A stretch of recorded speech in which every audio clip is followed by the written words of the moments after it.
I was thinking of the idea of, how hard is it to leave Christianity in the UK? And most people, I think of Christianity in the UK as kind of songs of praise, old ladies with hats and tea with the vicar.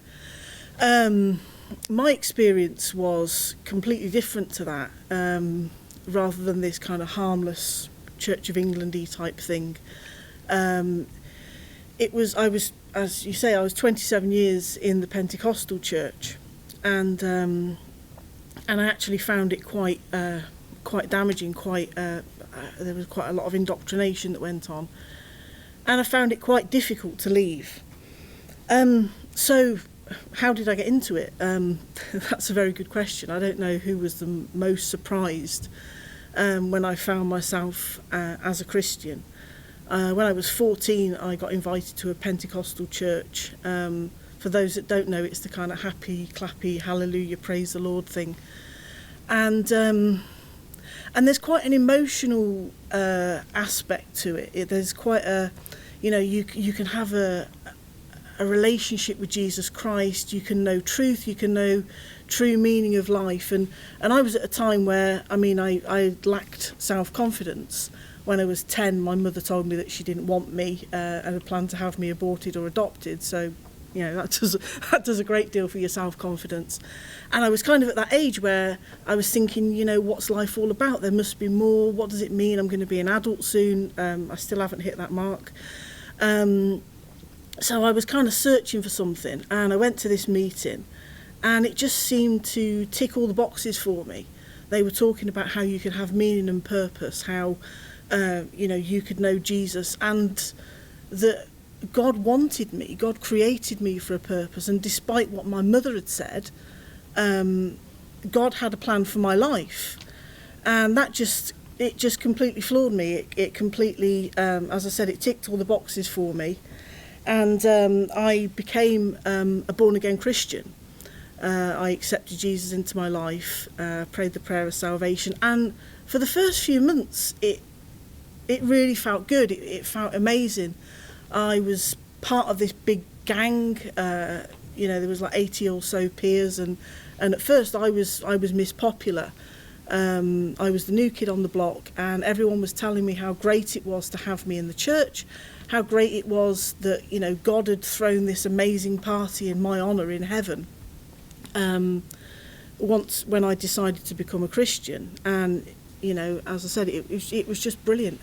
God had washed away my sin. I was, not that I'd committed many sins at the age of 14, probably lying to get out of, hockey at school or something. But yeah, God had washed away all my sins. I was a brand new person. It was a win-win situation, and I was going to heaven.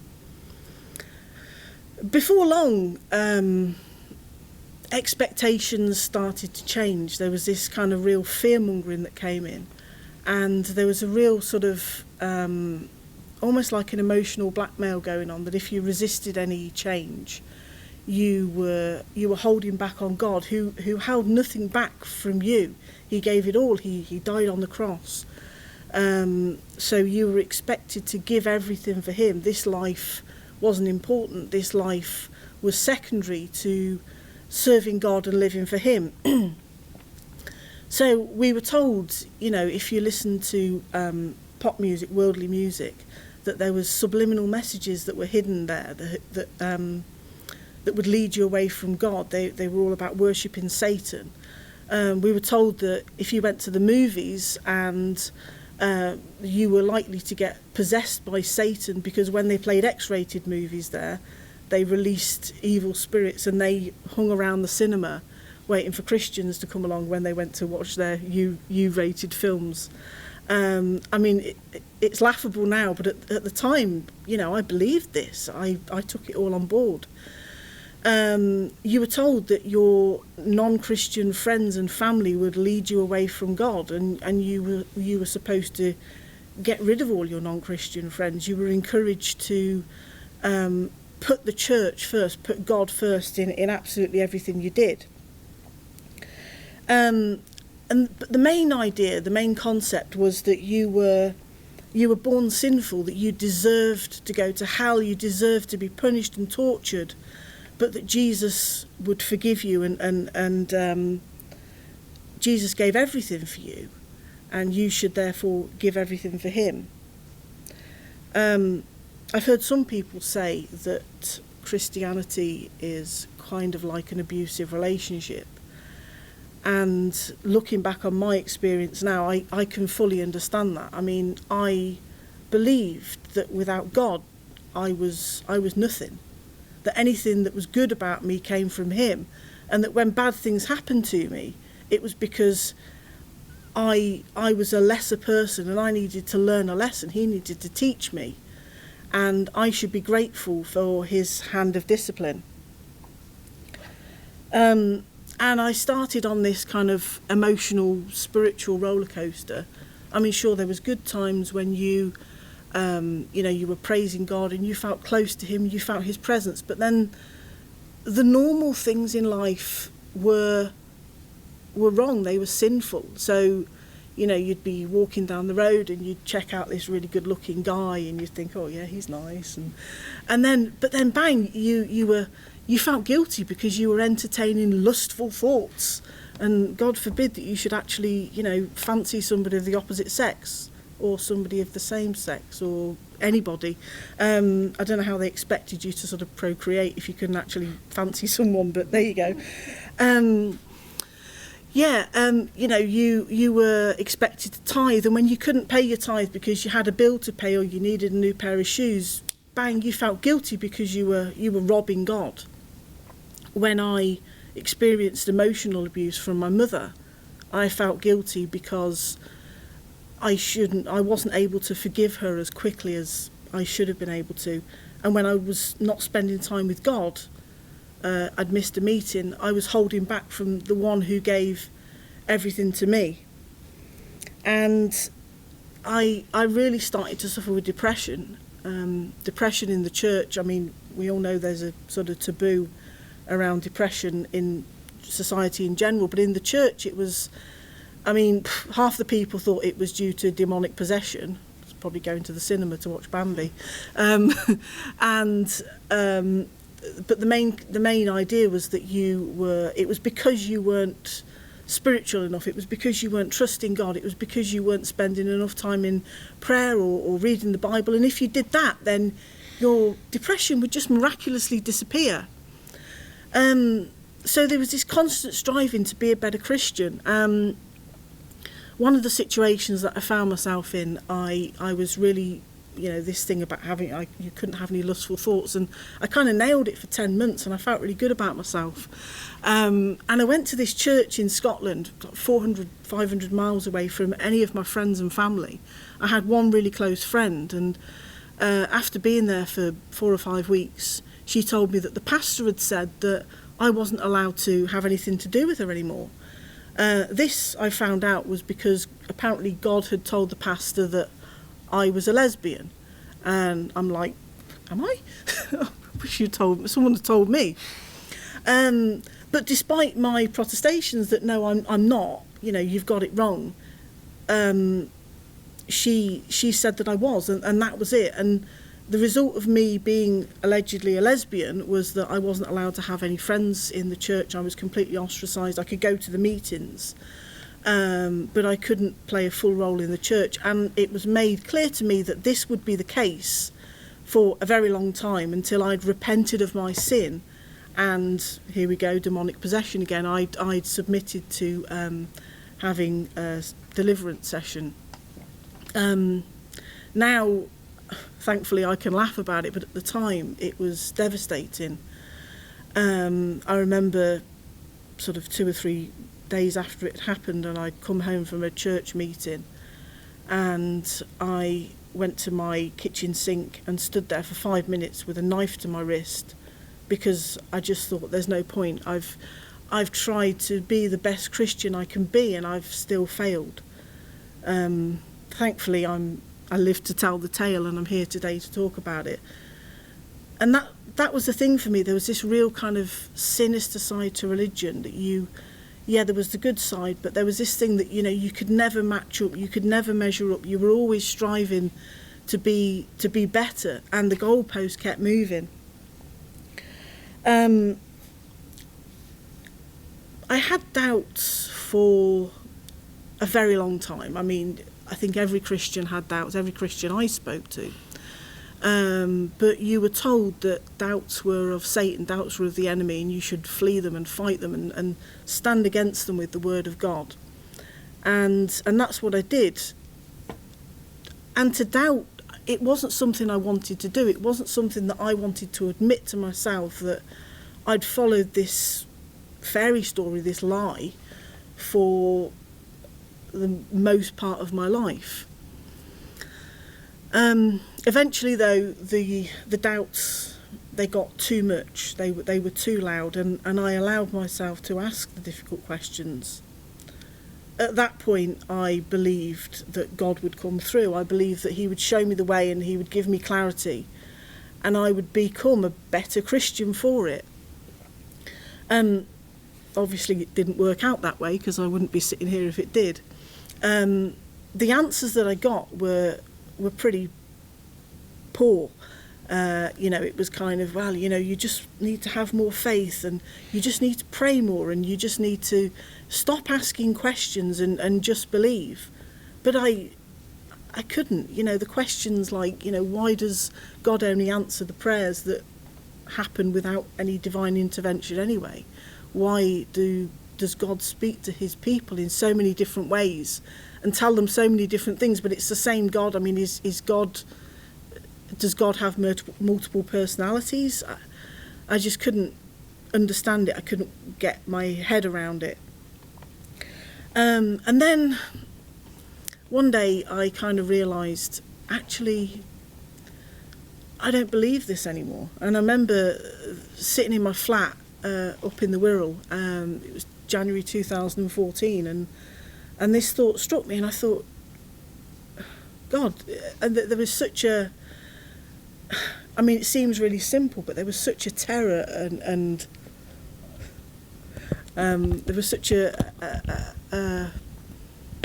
devastating feeling that I don't believe this anymore, because that also meant that I was an atheist. I mean, anything but an atheist.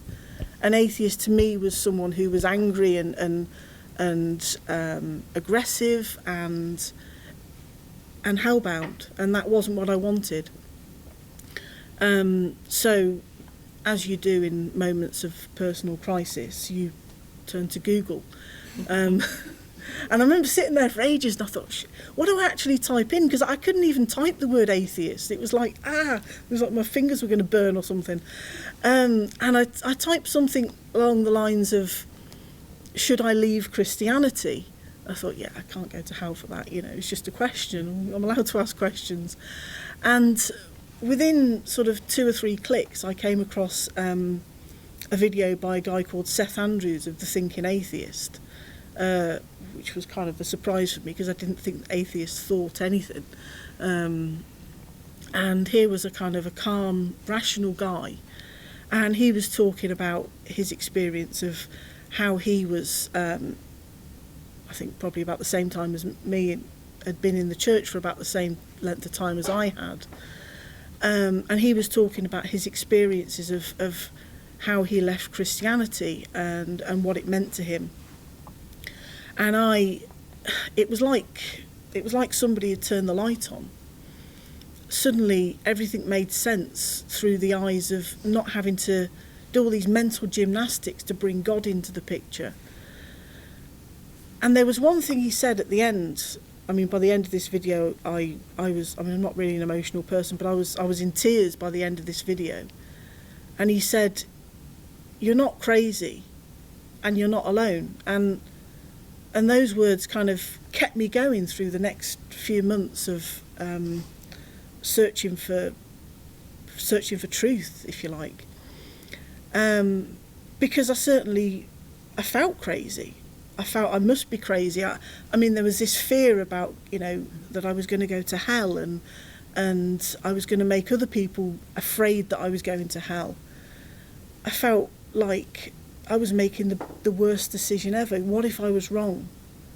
I felt like I'd trampled underfoot the grace of God. I'd committed the unforgivable sin. And it was just a real horrible time. I also felt lonely. I mean, if you've been a Christian, you understand Jesus was my best friend. He understood me when no one else got me. He was always there for me. And it took me quite a while to realise that actually I was Jesus. The things that I'd told myself in those deepest, darkest moments that I thought had come from him had actually come from me. And I had to learn to like myself, to love myself, to trust myself and my own feelings and my own thoughts. And that was a difficult thing to do. I was also worried about losing friends. I have lost a number of friends. People won't speak to me anymore because I'm an atheist.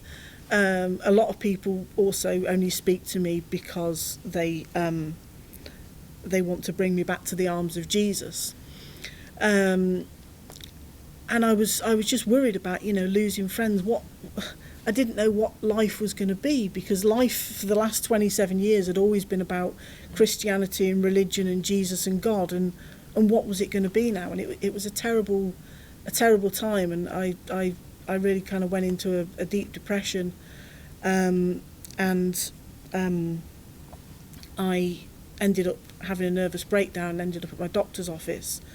She was really supportive and helped me get a course of cognitive behavioural therapy that helped me kind of sort my head and sort my thoughts out for a bit.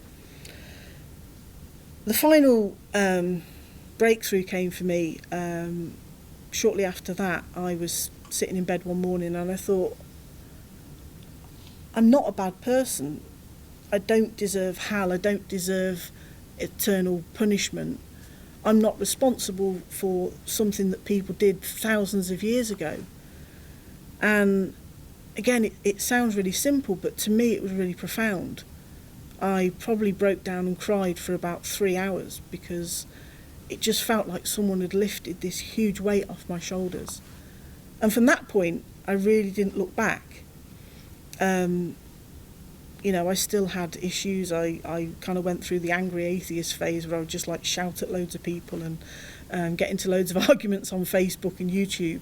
And I had to deal with the guilt of, I'd been a youth leader and I'd led young people to Jesus, and I had to deal with that guilt. Now, thankfully, I work with young people, helping them to become more independent and live fulfilled lives.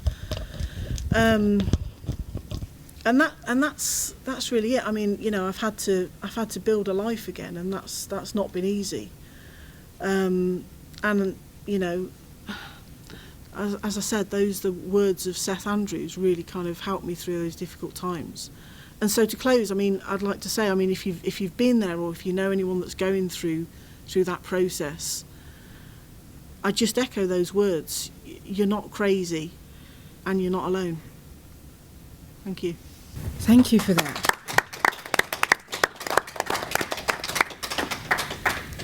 Thank you, Emma. I think one of the things that it highlighted for me was that when you're at your most vulnerable is when they strike. Yeah. When you're at your weakest, that's when those words, when you're looking for something. And they know that. Christians know that, and they come in at that point.